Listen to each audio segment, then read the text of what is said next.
हाँ जी। तो टॉपिक तो देख ही रहे होंगे, क्या लिखा है। ग्राफी विधि से गति के द्वितीय समीकरण की व्युत्पत्ति। और पहला काम होता है इसका चित्र बनाना। तो मेरी मदद करना, क्योंकि आप लोग प्रथम समीकरण करे हो। पहले क्या खींच दूं यार, आप बताओ क्या बनाना होता है पहले। हाँ, डंडा। इसको क्या बोल दिए, डंडा। ठीक है, मैं डंडा खींच दिया। ठीक है, फिर एक डंडा, एक डंडा ऊपर, ये कहला गए अक्ष। ठीक है ना। इसके बाद इसमें क्या बनाना होता है। हाँ, फिर से इसमें एक डब्बा। अभी है ना, डंडा और डंडा के बाद क्या कर दिए, डब्बा। ये चतुर्भुज जैसे बना दीजिए। और फिर भी कहीं से एक क्या बना दोगे इसमें, छोटा सा डब्बा, एक चतुर्भुज और बना दिए। ठीक है। अब इसमें क्या है, एक हमको, हाँ, टेढ़ा लाइन डंडा, टेढ़ा डंडा बन गया। ठीक है, तैयार हो गया। चित्र तो इतना ही है। कोई भी प्रथम समीकरण का है, द्वितीय समीकरण का है, तृतीय समीकरण का आए, चित्र एक जैसा सबका। ठीक है। अब हम बात करते हैं इसमें संकेत बनाने की। तो मुझे बताते जाना, कुछ नाम रख देता हूं ना। इस पॉइंट का नाम क्या रहेगा, ओ। यहाँ क्या रख दूं, यहाँ क्या रख दूं, यहाँ क्या रख दूं, यहाँ क्या रख दूं, और यहाँ क्या रख दूं, ई। और कोई ज़रूरी नहीं है कि इसी क्रम में लिखना है, आप ए बी सी डी ये कहीं भी डाल सकते हो, आपकी मर्जी। ठीक है, ये तो समझ में आ गया होगा। इस कोण का नाम क्या होता है, तो यहाँ पर कर देते हैं थीटा। और ये क्या, डंडे का नाम क्या है, ए। ये विस्थापन हो गया। ठीक है। यहाँ से यहाँ तक क्या माना जाता है, यू। ये प्रारंभिक वेग है।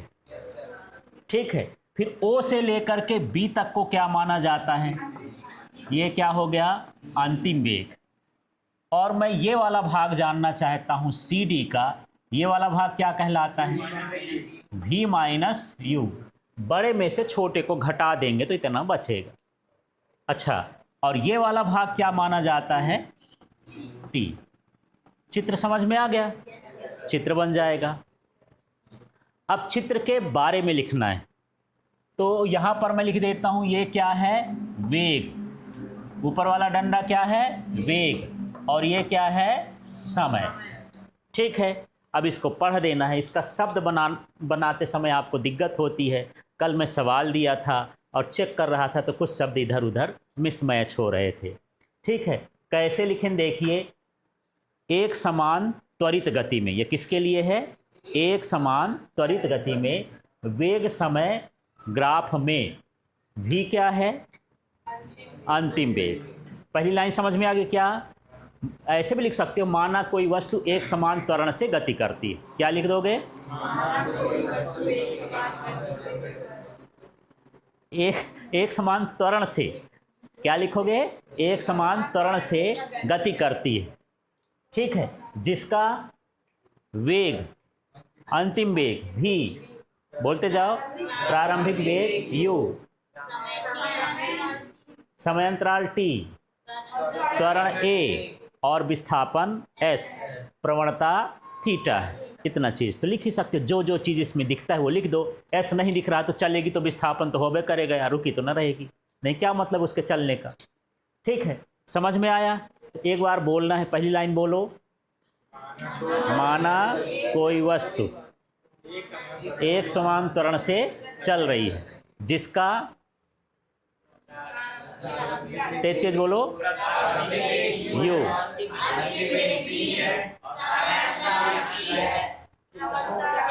प्रवणता थीटा, एक चीज इसमें विस्थापन एस है। ठीक है, क्लियर हो गया। अब यहां पर समझना, जो वेग समय ग्राफ का क्षेत्रफल होता है वो विस्थापन के बराबर होता है ना। मतलब हम लिख सकते हैं कि यहाँ पर विस्थापन बराबर वेग समय ग्राफ का क्षेत्रफल। यहाँ से चालू करना है, इसको ध्यान रखना।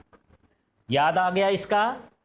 विस्थापन बराबर क्या हो गया, वेग समय ग्राफ का क्षेत्रफल।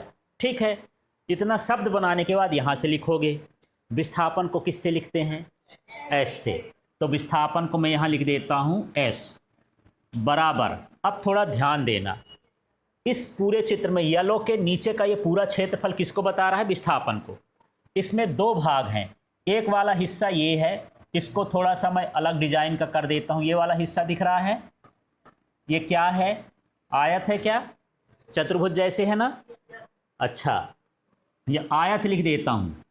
तो क्षेत्रफल आयत का नाम बता दो यार। A O E D, A D E O, E D A O, कहीं से एक ठो बिंदु पकड़ना, चारों तरफ घूम जा। ठीक है, तो क्या लिख दूं? ओ ए डी ई प्लस, इसके ऊपर वाले हिस्से में चले जाते हैं यहाँ पास, तो इसमें देखते हैं, ये क्षेत्रफल देख लो, ये वाला हिस्सा दिख रहा है, ये कैसा है? त्रिभुज। ग्रीन वाला क्या बना है? त्रिभुज। तो त्रिभुज का नाम बता सकते हो क्या? इस त्रिभुज का नाम क्या है? हाँ, तो इसको थोड़ा सा ऐसे लिख देता हूँ, मुझे इसका क्षेत्रफल चाहिए। तो क्षेत्रफल और इसके बाद त्रिभुज ए C D, A D C, जैसा क्रम आपको लिखना हो वैसा लिख देना। तो क्या लिख दूँ? त्रिभुज ए सी डी। ये लाइन समझ में आ गई? अब ये हम कहाँ से जन्म कर दिए? इसका ऊपर है कि वेग समय ग्राफ का मुझे क्या चाहिए? क्षेत्रफल। तो इसका क्षेत्रफल हम क्या करेंगे? आयत का अलग निकाले, त्रिभुज का अलग निकाले, दोनों को जोड़ देंगे तो कुल क्षेत्रफल आ जाएगा। ऐसे ना है? समझ में आ गया? चलो अब मैं यहाँ पर एस लिख देता हूँ, ये एस कहलाया। तो कोई बता सकता है कि आयत के क्षेत्रफल का सूत्र क्या होता है? आयत का क्षेत्रफल, हाँ हाँ सही बोल रहे हो, लंबाई गुणे चौड़ाई। इस आयत में मुझे लंबाई बताओ, चौड़ाई बताओ। आयत मिल गया, क्या था? ओ ए डी ई, ये है ओ ए डी ई। लंबाई कौन सी है? चाहे ओ ए मान लो, चाहे डी ई मान लो, कोई भी एक लंबाई होगी, एक क्या होगी? चौड़ाई। तो यहाँ पर मैं लिख देता हूँ ओ ए। ओ ए को मान रहो कि लंबाई है। चौड़ाई बताओ। ए डी भी लिख रहे हो या ओ ई भी लिख रहे हो? दोनों सही, आमने। ए डी लिख दूँ? चलो जैसा कहोगे वो लिख देता हूँ। और यहाँ पर लगा दिया प्लस। ये समझ में आया? ये कहाँ से आ गया? आयत का क्षेत्रफल बराबर होता है लंबाई गुणे चौड़ाई। अब बोलोगे सर हमको लंबाई वो वाली नहीं मानना है, मैं तो ये सोच रहा था कि ये लंबाई है ये चौड़ाई है। कैसे भी लिख देना वो भी सही। यदि आप सोचोगे कि ए डी गुणे ओ ए लिख दे तो भी सही, और आप ए डी की जगह ओ ई लिख दे तब भी सही है, और ओ ए की जगह डी ई लिख दे तब भी सही है। बस दो ठो भुजा होनी चाहिए। ठीक है, अब आगे बढ़ते हैं। इसका मामला पूरा हो गया। क्या लगा है? प्लस। त्रिभुज के क्षेत्रफल का सूत्र क्या होता है? ये समकोण त्रिभुज है ना, 1/2 आधार गुणे ऊंचाई। ठीक है, मैं लिख देता हूँ 1/2 गुणे आधार बताओ भाई, ए डी है, तो यहाँ पर लिख दिया ए डी, गुणे ऊंचाई या लंब बताओ, ये क्या हो जाएगा? C D. तो ये हो गया सी डी। समझ में आ गया? अब यहाँ पर एस को तो सिर्फ ढूंढना है ऐसा। ठीक, अब इनका मान रख देते हैं इसी ग्राफ को देख के। ओ ए को ढूंढो, ओ ए का मान कितना है? लिख देता हूँ यू।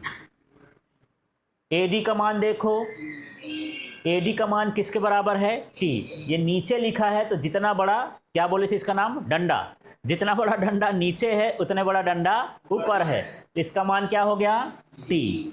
टी लिख देता हूँ। आगे बढ़ो, क्या लिखा है? प्लस। प्लस कर देता हूँ। फिर क्या लिखा है? 1/2 कर देता हूँ। फिर क्या लिखा है? ए डी का मान अभी बताए थे यार, टी। भूल जाता है, बताते रहना, टी। फिर क्या लिखा है? सी डी का मान देखो, ये लिख दिए v माइनस